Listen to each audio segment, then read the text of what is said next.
కొత్త బిజినెస్ కోసం ఆలోచిస్తున్నారా? ఈజాన్ డిస్ట్రిబ్యూషన్ కోసం కాల్ చేయండి 9154729854.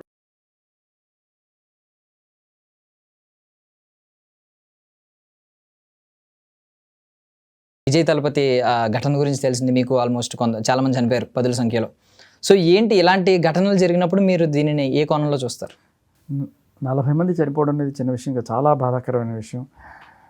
ఒకటి, గుంపులుగా జనాలు, అంటే మన భారతదేశంలో పాపులేషన్ ఓ రేంజ్లో పెరిగిపోతుంది, నెంబర్ 1 దేశం అయిపోయింది పాపులేషన్లో. అది ఇటువంటి వాటిలో కనబడుతుంటుంది. భూమి మీద జరిగే వాటిల్లో ఆ స్పేస్ నుంచి చూడగలిగిన అతిపెద్ద హ్యూమన్ గ్యాదరింగ్ కూడా మన భారతదేశంలోనే. తెలుసా మీకు? కుంభమేళ. ఓకే.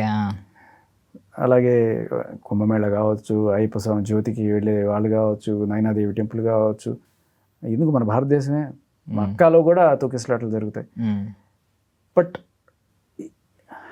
అంటే ఒక మితిమీరైన భక్తో, లేకపోతే అంటే అది నాయకుడు కావచ్చు, దేవుడు కావచ్చు,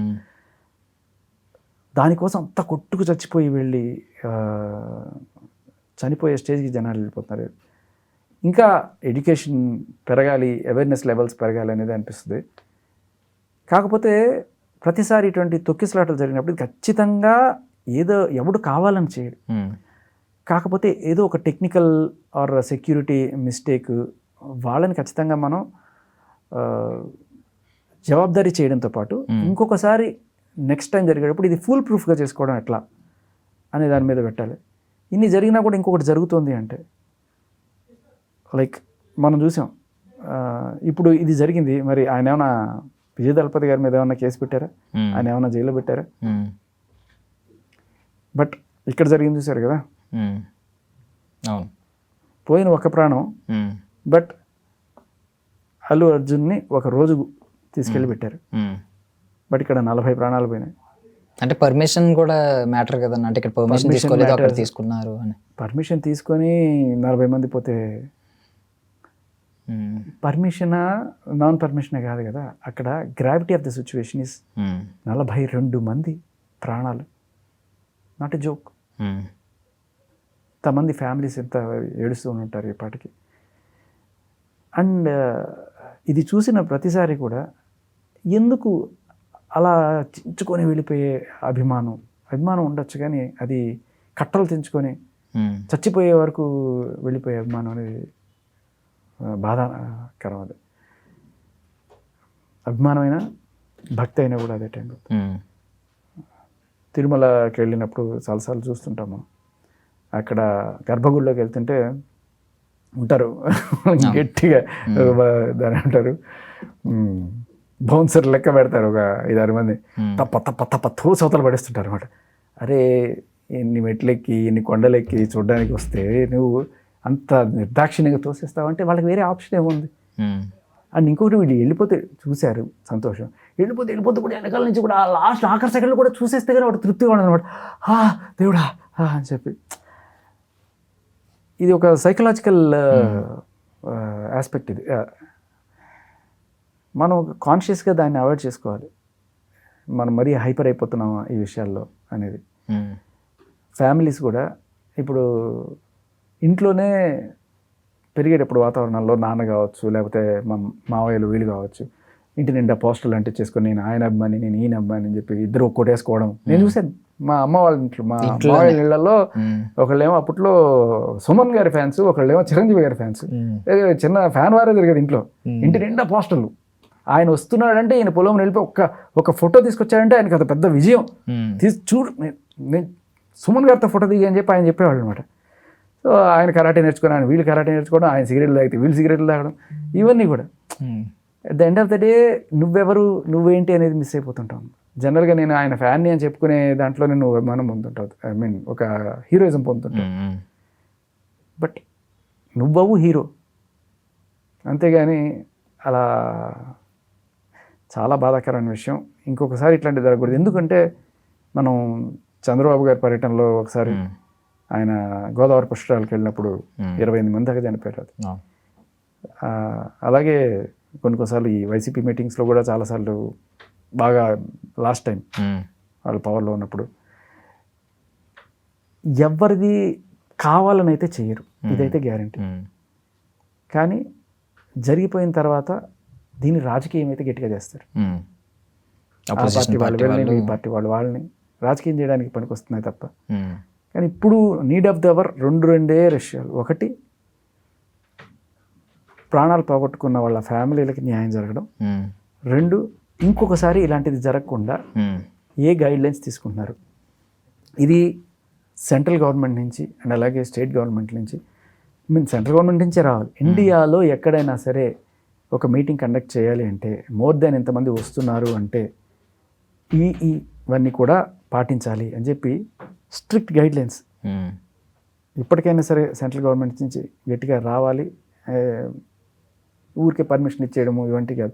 ఇటువంటివి ఇచ్చేసిన తర్వాత ఇటువంటి జరిగితే ఆ పర్మిషన్ ఇచ్చిన అధికారి, అక్కడ ఉన్న సెక్యూరిటీ లోపల వీళ్ళందరూ ఉద్యోగాలు పోయే రేంజ్లో వాళ్ళని జవాబుదారీ చేయాలి. అండ్ అప్పుడు సంధ్య ఘటన జరిగినప్పుడు ఒక ప్రాణమే పోయింది. అయినప్పటికీ ఆ తర్వాత చాలా పెద్ద ఇష్యూ అయింది. తర్వాత ప్రీమియర్ షోలు ఆగలేదు, బెనిఫిట్ షోలు ఆగలేదు, ఈవెన్ ప్రీ రిలీజ్ ఈవెంట్లు ఆగలేదు, పరిమితికి మించి అలౌ చేయడం కూడా ఆగలేదు. కానీ రోడ్ షోలు ఆగినట్టున్నాయి. కరెక్ట్, ఇది ఒకటైతే జరిగింది. అండ్ ఈవెన్ తర్వాత ఆర్సీబీ స్టాంపేడ్ అయింది. తర్వాత క్రికెట్ మ్యాచ్లు ఏం ఆగలేదు. ఈసారి కూడా ఐపీఎల్ జరుగుద్ది. ఇప్పుడు ఏషియా కప్ ఒకటి మన వాళ్ళు విన్ అయ్యారు. తర్వాత ఇప్పుడు పొలిటికల్ పార్టీలు ఇది అయ్యింది. దీని తర్వాత అయినా మార్పు ఏమన్నా ఉంటుంది కొంచెం అని అనుకుంటున్నారా మీరేమన్నా? జనాల్లో మార్పు రావాలి, ఎస్పెషల్లీ యూత్లో మార్పు రావాలి. అది ఎవరికి వాడు హీరోగా తీర్చుకోవాలనే ఉండాలి తప్ప ఆ హీరోనే హీరో, మనం అందరం భజన చేయాలి అనే స్టేజ్లో ఉన్నప్పుడు నువ్వు ఇలాగే ఉంటావు. అంటే మీరు చిన్నప్పటి నుంచి మీ ఇంట్లో నుండే చూశానన్నారు. నాకు కూడా ఆ ఫేజ్ ఉండింది. మీరు కూడా? నేను కూడా ఒకప్పుడు చిరంజీవి గారికి వీరాభిమాని. అండ్ తర్వాత అఫ్కోర్స్ నేను ఇప్పటికీ రవితేజకి చాలా పెద్ద అభిమాని. అలా అని ఆయన ఎక్కడైనా మీటింగ్లు పెట్టినా లేకపోతే రవితేజ అలాంటి పనులు ఎప్పుడు కూడా మీటింగ్లు పెట్టడాలు ఇలాంటివి చేసింది చూడడం మన తక్కువ. అది ఆయన జస్ట్ వస్తారు, సినిమాలు చేసుకుంటారు, పోతారు, నా పని అంతే అని చెప్తారు. మిగతా హీరోలు కూడా కొంచెం ఇది పాటిస్తే బెటర్ ఏమో అనిపిస్తుంది. ఎందుకంటే హ్యూజ్ గ్యాదరింగ్లు, మేబీ మీ ఫాలోయింగ్ యూట్యూబ్లో చూపించండి, ఫేస్బుక్లో చూపించండి, ఇన్స్టాగ్రామ్లో చూపించండి, ఇన్ని లైక్లు వచ్చాయి చాలు. ఇంకా ఈ జనాలందరూ అక్కడికి వచ్చి కొట్టుకోవడం అవసరం? ఎంత ట్రాఫిక్ జామ్లు, ఎంత న్యూసెన్స్, పోలీసులకి ఎంత పని, ఇవన్నీ కూడా ఎంత పబ్లిక్ రిసోర్సెస్ ఇది అవుతాయి. అండ్ డీహైడ్రేషన్ చాలా ఉంటుంది అటువంటి ప్లేసెస్లో. మీరు క్రికెట్ మ్యాచ్లో కూడా ఈవెన్ ఇప్పుడు సంజయ్ థియేటర్ లాగే పిల్లల్ని తీసుకెళ్లే వాళ్ళు కూడా ఉన్నారు, ఇప్పటికీ కనిపిస్తూ ఉంటారు. అది చిన్న పిల్లల్ని తీసుకుని ఇది అసలు పీక్స్. ఇది సరే, ఒక 18 ఏళ్ళ వాడు లేకపోతే ఒక 25 ఏళ్ళ లోపల ఉండేవాళ్ళు ఇలా చించుకొని వస్తున్నారంటే అర్థమైంది. పిల్లలు ఉన్న వాళ్ళు కూడా సంకలో పిల్లల్ని వేసుకుని వెళ్ళిపోతున్నారంటే మహాతల్లులు, వాళ్ళని లిటరలీ ఎడ్యుకేట్ చేయాల్సిన అవసరం ఉంది. సో స్ట్రైట్గా మళ్ళీ చెప్పండి, ఎండ్ ఆఫ్ ద సమరీ ఏం చెప్తారు? ఎవరెవరు ఏమేమి మారాలి, ఎలాంటి మార్పులు? సెంట్రల్ గవర్నమెంట్ నుంచి స్ట్రిక్ట్ రూల్స్ రావాలి.